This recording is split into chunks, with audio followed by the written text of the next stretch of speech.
Yudo Andreawan mengaku menderita gangguan mental atau mental disorder sehingga kerap berulah terutama di tempat umum. Lalu bagaimana polisi memeriksa seorang tersangka yang mengaku menderita mental disorder hingga seperti apa penanganannya? Untuk mengulasnya sore hari ini sudah bergabung di Kompas Petang psikolog forensik Reza Indragiri. Sore Pak Reza. Selamat sore.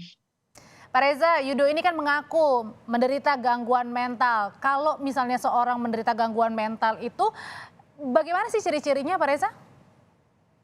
Gangguan mental itu banyak jenisnya. Jadi kita tidak bisa pukul rata mengatakan bahwa seseorang yang mengalami mental disorder atau gangguan mental akan misalnya tidak bisa kontak dengan lingkungan, terbebas dari pidana, tidak bisa. Jadi kita harus secara pasti membangun diagnosis yang spesifik, yang definitif terkait dengan kondisi yang bersangkutan.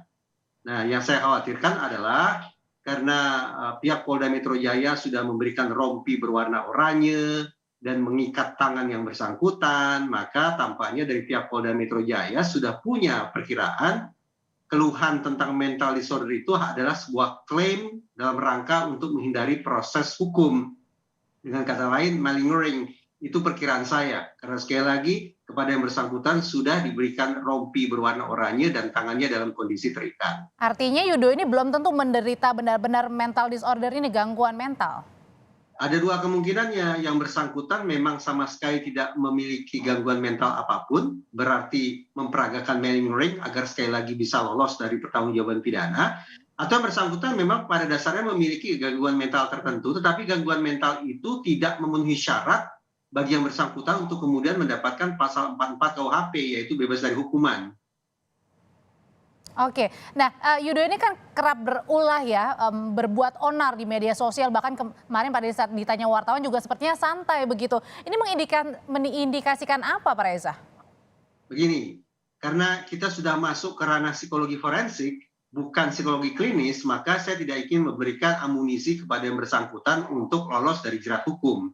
Karena pihak Polda Metro Jaya perkiraan saya ingin meminta pertanggungjawaban pidana kepada yang bersangkutan, saya dalam posisi mendukung rencana Polda Metro Jaya itu. Karena itu sekali lagi saya tidak ingin memberikan diagnosis, memberikan kisi-kisi, atau memberikan amunisi kepada yang bersangkutan sehingga suatu saat nanti bisa lolos dari sanksi pidana dengan menggunakan pasal 44 KUHP. Itu yang pertama. Yang kedua, saya justru bertanya-tanya, yang bersangkutan ini punya keluarga atau tidak? Kenapa Punya Pak? sanak saudara atau tidak? Kenapa pertanyaan ini saya ajukan? Karena perilaku berulang, katakanlah perilaku bikin onar yang sifatnya berulang itu, membuat yang bersangkutan seolah-olah tidak punya sanak saudara atau tidak punya keluarga.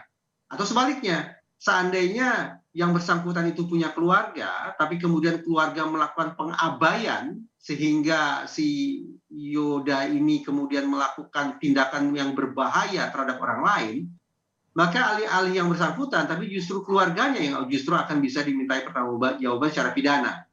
Konsekuensinya, penting bagi pihak Polda Metro Jaya untuk tidak hanya memeriksa yang bersangkutan, tapi juga mencari tahu siapa keluarga, siapa sanak saudara, siapa yang bertanggung jawab untuk menjaga orang yang satu ini agar tidak melakukan perbuatan berbahaya di tempat Kalau umum memang terhadap benar orang lain. menderita itu ya mental disorder itu juga ya Pak Reza ya?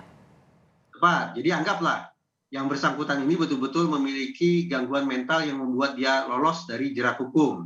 Tidak bisa dimintai pertanggungjawaban secara pidana. Anggaplah demikian. Tapi jangan lupa, agenda penegakan hukum tidak hanya terhadap yang bersangkutan, tapi juga terhadap keluarga, terhadap sanak saudara, terhadap siapapun yang bertanggung jawab sesungguhnya untuk menjaga orang ini agar tidak melakukan perbuatan yang berbahaya terhadap orang lain. Oke, kalau sebaliknya tidak terbukti menderita gangguan mental, ini gimana cara memeriksanya? Karena kan melihat sepintas saja Yudo ini seperti tidak bersalah, kelihatannya santai. Kolega baik itu dari psikologi maupun dari psikiatri, saya yakin tahu persis secara teknis apa yang harus dilakukan terhadap orang semacam ini untuk memastikan apakah dia betul-betul memiliki gangguan kejiwaan ataukah sebatas mempraktekkan malingering alias pura-pura sakit agar lolos dari jerat pidana. Saya pikir saya tidak akan sampaikan di ruang publik terkait dengan teknis pemeriksaan tersebut. Dokter kejiwaan ini juga diperlukan ya untuk memeriksa kejiwaan mental dari si Yudo ini gitu ya Pak Reza ya? Ada beberapa jenis kondisi mental yang katakanlah cukup diperiksa oleh kolega dari psikologi, tetapi untuk jenis-jenis lainnya yang lebih parah, yang lebih serius tentu membutuhkan keterlibatan lintas disiplin keilmuan, termasuk dengan melibatkan kedokteran forensik. Oke, Pak Reza, sebenarnya kalau misalnya Yudo ini tidak terbukti alias sehat begitu ya untuk mentalnya, apa sih yang membuat seseorang ini melakukan keonaran? Siapapun kemudian bisa saja melakukan keonaran, tersinggung, suasana hatinya sedang tidak baik, barangkali kalau perempuan sedang menjelang menstruasi, ada perasaan frustrasi karena dipecat kantor, ada masalah dengan pasangan, apapun sesungguhnya bisa saja membuat orang kemudian melakukan perbuatan onar di ruang publik. Apalagi di dalam psikologi juga ada istilah misalnya orang yang temperamental, yang mengalami kesulitan untuk mengendalikan amarah, punya gangguan amarah yang amat sangat nyata. Nah itu beberapa sebutan, beberapa istilah yang bisa kita kenakan kepada seseorang yang kita perkirakan atau kita pandang gampang sekali untuk tersinggung, gampang sekali untuk kemudian berkonflik dengan orang yang tidak dikenal. Oke, nah kalau gitu apa yang bisa dilakukan sekarang kalau misalnya menderita beberapa gangguan tadi itu tetap bisa dipidana ya, Pak Reza ya? Tadi saya katakan hanya beberapa jenis saja, hanya beberapa jenis gangguan saja yang kemudian bisa digunakan oleh seorang katakanlah terduga atau tersangka sehingga bisa lolos dari jerat hukuman. Sementara untuk kondisi-kondisi lainnya tidak bisa. Walaupun yang bersangkutan mengklaim punya gangguan mental A, B, C, tapi kalau itu tidak termasuk kategori tertentu, maka yang bersangkutan tetap bisa dimintai pertanggungjawaban secara pidana. Terima kasih psikolog forensik Reza Terima kasih. Indragiri sudah berbagi pandangannya sore hari ini di Kompas Petang. Saya selalu Pak Reza.